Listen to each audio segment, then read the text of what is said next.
you guys ever heard of the Trans-Pacific Partnership, or the TPP? Chances are probably not, because it's one of, if not the most secretive trade deals ever devised.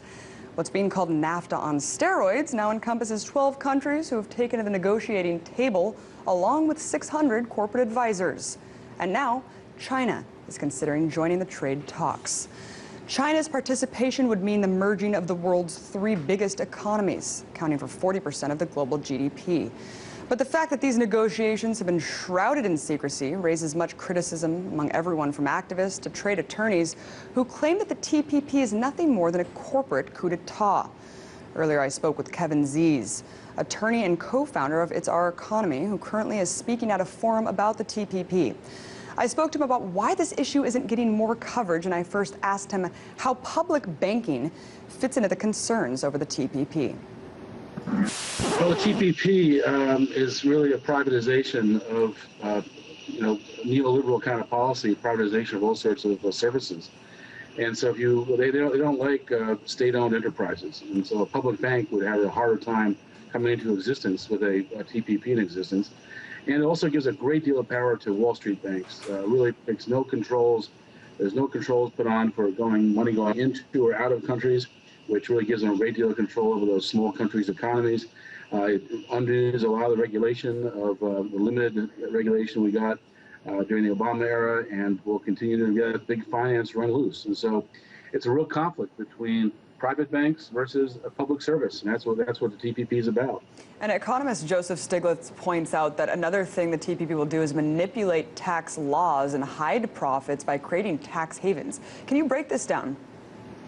Yeah, well, tax havens are a gigantic problem for countries all over the world. So much money is hidden in these countries that have very lax tax laws. And as I said, TPP will allow for money to flow with no controls. And so it'll just make it easier for these high profit margin, based on low wages investors to hide their money in these tax havens. It'll be robbing the people of resources, of tax resources that would pay for basic services. TPP is a classic case of what's wrong with the direction that the economy is going. It puts profit ahead of the needs of the people and protection of the planet. And we have to do the opposite. We have to put protection of the planet and the people's needs before profit.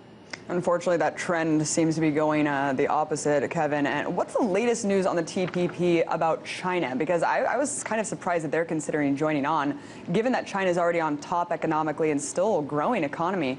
What would be the pros and cons for them to join on board?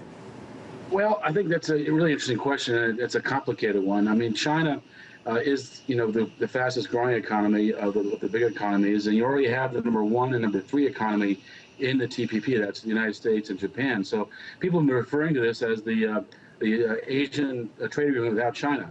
And for some reason, China's been excluded. It seems like it's almost part of the Obama strategy of encircling China militarily. This would encircle China financially and economically. Now, I think there's real problems with China coming in, because the state-owned enterprises view of the TPP is against state-owned enterprises. If you look at the energy sector, the transportation sector, health, a lot of the big sectors in China are state-owned, and so it would be a radical shift in their economy. So I'd be really surprised to see how that works. But almost either way, TPP will hurt China. If they come into the program, they move more and more toward a neoliberal privatization, big finance, capital-controlled economy, which is not good. Or if they left out of the TPP, it allows for all these countries in the Asian area to be out there without China. And a country like Vietnam or Malaysia, can take a bunch of money from U.S. banks, because money flows easily. And if those countries refuse a U.S. Navy base or using their airspace for military action against China, then the banks can threaten to take their money out. And so it gives a lot of power to the United States and big finance over military strategy as well as economic strategy. It's a big problem for China. I think China's smart to be negotiating a 3-way treaty with South Korea and Japan. They're also doing their own 15-nation Asian treaty. I think those are much more important for China than TPP. If I was China, I would stay out of the TPP and build up Asia without the United States. Well, they're definitely putting China in a tough situation, Kevin, where they have to make a choice, and it's going to be really interesting to find out what choice they make. And I think a lot of people, were sold the TPP as a free trade agreement, but really it's creating these international court bodies that would override national sovereignty and laws in this country. And it also affects everything from internet privacy to environmental regulation. Name maybe the 3 most damning aspects of the TPP that you think are not being reported enough. Well, it's not being reported much at all. It's very linked to the New York Times today. Have an excellent op-ed by 2 anti-TPP activists that really laid the case out quite clearly. So I was glad to see that big break. That's the first time we've seen the corporate media really cover this trade agreement. So it's very important the public to educate about it. As far as you mentioned, I think the worst one, which is the trade tribunal system. This is really a global corporate coup.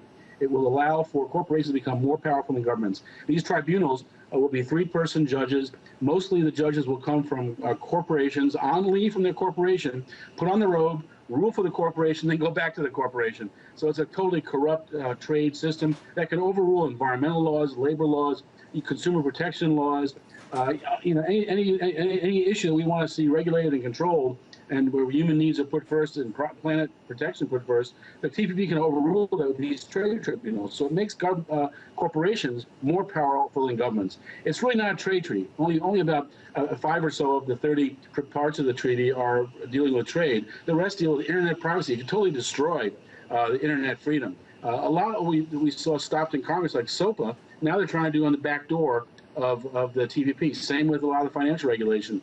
A lot of the limited financial regulation we got through Dodd-Frank is trying to be undone through the trade treaty. And even something like healthcare systems in Japan, which is one of the best in the world, they could end up being stuck with a U.S.-style healthcare system, which is among the worst in the developed world. So it's a disaster for every issue you care about. We're urging everybody to join together in solidarity. Our website, popularresistance.org, is one that's going to bring people together to stop the TPP. And I believe we can stop the TPP. People can beat these transnational corporations. TPP is a great battleground for us. Kevin, one more yes or no question, or I guess just a sentence or two, since we have a limited time left. But you talked about how it's a possibility that Obama will fast track the TPP, kind of completely bypass Congress. Is this still a possibility? Oh, no question possible. It's the first major fight we have to win. We need to have the constitutional checks and balances protected. We need Congress to do their job. Thank you so much. Kevin Zeese will definitely be following this story more in depth. Attorney, co-director of It's Our Economy. Appreciate your time. Thank you very much.